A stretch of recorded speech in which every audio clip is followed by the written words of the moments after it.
তারেক ভাই, আপনাকে জিজ্ঞেস করি, আপনাদের আমলে আপনার মা তখন জীবিত ছিলেন, আপনারা ক্ষমতায় ছিলেন, ক্যান্সার তো তখনই ছিল, তখনই কি আওয়ামী লীগ সরকার করছিল? তখন একসময় অবশ্য আপনাদের মন্ত্রী বলছিল সার সমস্যার কারণে, কারণ কি এটা সব আওয়ামী লীগ নেতারা সার নাকি পলিথিনে ভরে ভরে ঘরে নিয়ে রেখে দিছে, এই জন্য সারের সংকট। তো এখন কি বলবেন যে বিদ্যুৎ আওয়ামী লীগ নেতারা পলিথিন ভরে ভরে নিয়ে গেছে? মূলত হচ্ছে যে এরা জানেই না, বুঝতেইছে না যে কিভাবে সংকটের সমাধান করবে। কিন্তু এই অবস্থানটা বর্ণনা বর্তমানে যে গভর্নমেন্ট আছে আমাদের দেশে এরা না করে, এরা দোষ দিচ্ছে কাকে? সেই 2 বছর আগের অতীত আওয়ামী লীগ সরকারকে। আওয়ামী লীগ সরকার তো চলে গেছে 2 বছর আগে, এরপরের 2 বছর ঠিক ছিল, যুদ্ধ লাগছে তো মাত্র 7 মাস আগে।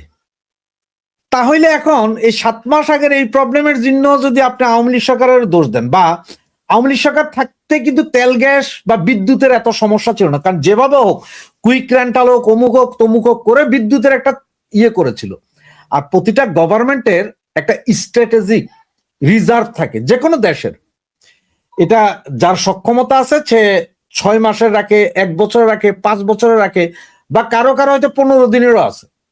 যেন আমেরিকা, তারপরে আপনার আমাদের পার্শ্ববর্তী রাষ্ট্র ইন্ডিয়া, চায়না, এদের যা কিছু হবে এদের সবার 2 থেকে 10 বছরের সক্ষমতা আছে, তারা রাখছে তেল গ্যাস ওভাবেই রাখতে পারছে, তারা তাদের মতো রাখতে পারছে।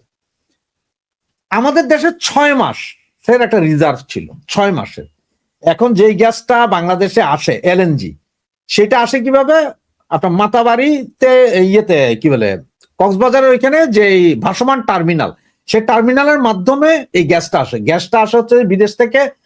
150 ডিগ্রি তাপমাত্রায় এটাকে লিকুইড পানি বানানো হয়। সেই পানিটা এলএনজি হিসেবে আসার পরে বাংলাদেশে আসার পরে এটা আবার যায় ইয়েতে আপনার রিজার্ভারে, সেইখান থেকে তুলে আবার উচ্চ তাপমাত্রায় এটাকে আবার গ্যাস বানায় পাঠানো হয়। তো 6 মাসের স্ট্র্যাটেজিক রিজার্ভ তো আগেও ছিল।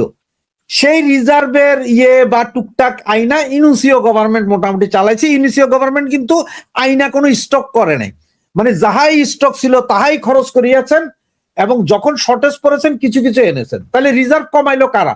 রিজার্ভ কমাইলো ইউনুস গভর্নমেন্ট। কিন্তু এখন বাংলাদেশের যারা আছেন তারা কইতেছেন এটা আওয়ামী লীগ। কিরে ভাই, আওয়ামী লীগের আমলে তো গ্যাসের রিজার্ভ কমায় নাই আওয়ামী লীগ, তেলের রিজার্ভও কমে নাই। তাহলে তো তখন সংকট থাকতো, তখন তো 2 দিন গ্যাস ছিল না। একবার বলা হইলো যে সব ভারতে পাচার করে দিছে। কিভাবে? ওই যে পাইপলাইন গেছে ভারতের সাথে, সেটা দিয়ে সব গ্যাস নিয়ে গেছে। এক মন্ত্রী তো বললো যে বাংলাদেশের 85% গ্যাস নাকি ভারতের দিয়ে দিছে সব এই পাইপলাইন দিয়া। তো একসময় তো বলা হইলো যে পাইপলাইন কাইটা ফেলান, ভাঙ্গিয়া ফেলান। এখন দেখা যাচ্ছে সেই পাইপলাইনে তেল আসে আমাদের, আমরা সেই তেল গাড়িতে নিয়ে ভারত বিরোধিতা করি। সরকারের কোনো নাই যে কিভাবে এটা থেকে উদ্ধার হবে, সেটা না যায় তারা কেউ কইতেছে তার প্রচুর লম্বা, যার কারণে বিদ্যুৎ যাইতে কষ্ট হইতেছে, লোডশেডিং হয়, ওই তেল আসতে পারতেছে না। কারণ হচ্ছে যে আওয়ামী লীগ সরকার তেল আসার মতো ব্যবস্থা করে নাই। সব কি আওয়ামী লীগ সরকার তোমাদের ব্যবস্থা করে দিয়া যাবে?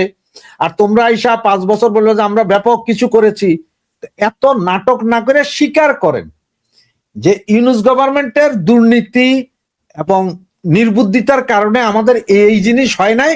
আর এই মুহূর্তে যুদ্ধের কারণে পরিস্থিতি আরো খারাপ হচ্ছে, যার কারণে আমরা সামাল দিয়ে উঠতে পারতেছি না। এইটা যদি বলেন মানুষ বুঝবে। বাংলাদেশের মানুষ এত অবুঝ না। এই যে আমি, আপনি, রফিক ভাই বা অন্য যারা আমরা কথা বলি, আমরা তো মনে করি যে ধরেন আমরা যা বলি তাহাই মানুষ খাইয়াতেছে, এবং আমরা মনে হয় আম জনগণ থেকে বেশি বুঝি। তারপরে গ্রামে যাইয়া ওই যে পুকুর পারে, তারপরে ইয়ের পারে ওই ছোট টং দোকানে কথা বলে, যে ওদের লোকের 2 মিনিট কথা বলে দেখেন, হেরা রাজনীতি যা বুঝে আমাদের 30 বার শিখাইতে পারবে, আমাদের এইসব নেতাদেরও শিখাইতে পারবে রাজনীতি কাকে বলে, কত প্রকার কি কি। শুধু মানুষ বুঝে যে আপনারা গত 6 মাসে কিছুই করতে পারতেন। কেন এখন আপনারা কুইক রেন্টাল চালু করতে পারতেছেন না? কুইক রেন্টালের সেই বিদ্যুৎ আপনারা নিচ্ছেন না কেন? সেটা তো নিবেন, সেটা নিবেন না। তো ঠিক আছে, এখন আমি ধরে নিলাম যে এই মুহূর্তে আওয়ামী লীগ সরকারের দোষে বিদ্যুৎ গ্যাসের সংকট। তো 2006 সালে সে কনসার্ট আপনাদের আমলেতে হয়েছিল। তারেক ভাই, আপনাকে জিজ্ঞেস করি, আপনাদের আমলে আপনার মা তখন জীবিত ছিলেন, আপনারা ক্ষমতায় ছিলেন, কনসার্ট তো তখনই ছিল, তখনই কি আওয়ামী লীগ সরকার করছিল? তখন একসময় অবশ্য আপনাদের মন্ত্রী বলছিল সার সমস্যার কারণে কারণ কি, এটা সব আওয়ামী লীগ নেতারা সার নাকি পলিথিনে ভরে ভরে ঘরে নিয়ে রেখে দিছে, এই জন্য সারের সংকট। তো এখন কি বলবেন যে বিদ্যুৎ আওয়ামী লীগ নেতারা পলিথিন ভরে ভরে নিয়ে গেছে?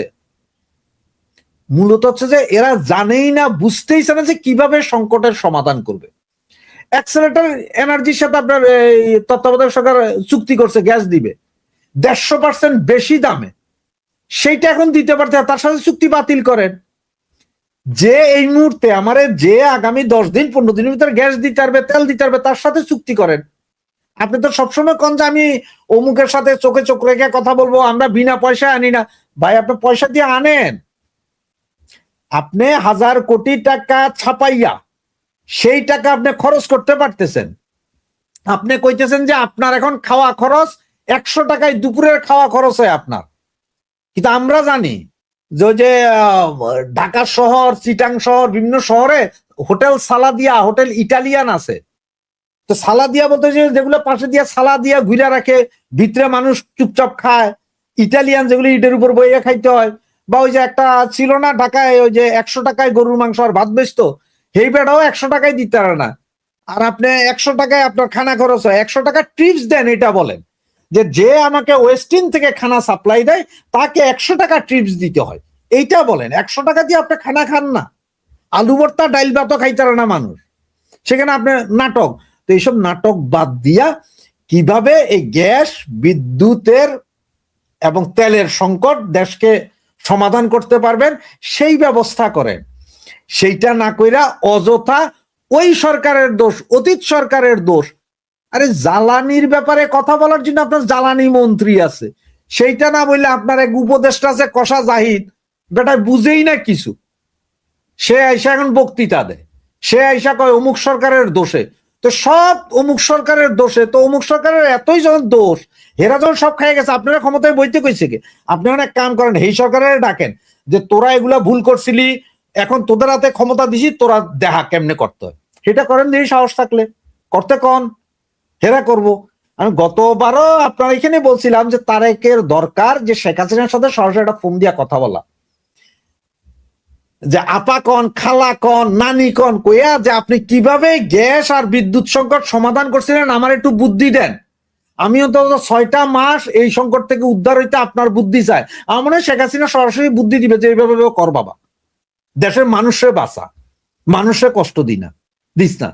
এখন আপনি ওই যে অটো রিক্সার তার কাইটা দিলে জায়গা, অমুক কাইটা দেন, হাজার হাজার গার্মেন্টস বন্ধ হয়ে যাইতেছে, সার কারখানা বন্ধ হয়ে গেছে 6টা, 7টার মধ্যে 6টা বন্ধ হয়ে গেছে।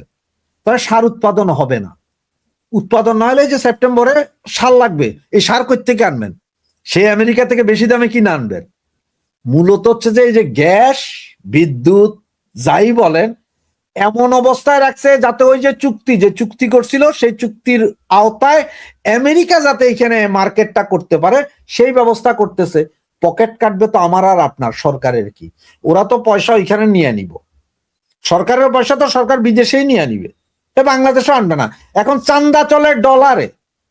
ওই যে গত 3 দিন আগে ঢাকা মেডিকেল কলেজের কোন ডিপার্টমেন্টের এক অধ্যাপকরা মাইরা চোখ মুখ উল্টে ফেলাইছে, হেরে নাকি $15,000 চান্দা দিতে কইছে। এবার দেখেন বাংলা টাকায় চান্দা নেয় না, কারণ হচ্ছে যে এই মুহূর্তে যেই টাকা ছাপাইয়া মার্কেটে আছে তার 70% জাল টাকা, আমি আপনি বুঝি না, কিন্তু ওই পোলাপাইন বুঝে, যার কারণে এরা কাছে বাবা তুই চান্দা দিবি ডলারে, ইউরোতে, এই কারেন্সিতে চান্দা দিবি, বাংলা টাকায় দিস না, এগুলো জাল টাকা, এগুলো চলতো না পরে ধরা খাইলে। এখন এই সব অবস্থা। সুতরাং সরকারকে সিদ্ধান্ত নিতে হবে সরকার কিভাবে চালাবে। এত বৈদ্যুতিক সংকট, গ্যাস সংকট পৃথিবীর আর কোনো দেশে নাই, যত বড় যুদ্ধই লাগুক, এত সংকট নাই। দর্শক, আলোচনা ভালো লাগলে সাবস্ক্রাইব করুন, কমেন্টে আপনার মতামত দিন, সম্ভব হলে লাইক দিন ও শেয়ার করুন।